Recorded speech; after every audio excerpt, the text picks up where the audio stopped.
Dewan Pimpinan Rai Sumsel, Haryadi Begawan menjelaskan, dilihat dari hasil penjualan 11.000 unit rumah di tahun 2017, tahun ini Rai Sumsel optimis mampu merealisasikan penjualan sebanyak 12.000 rumah.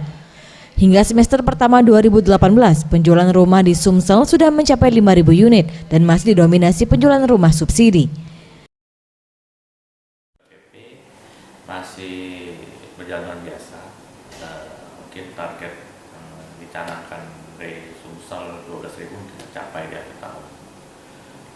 Tapi rumah untuk menengah ke atas sepertinya masih pelan, belum sesuai yang diharapkan.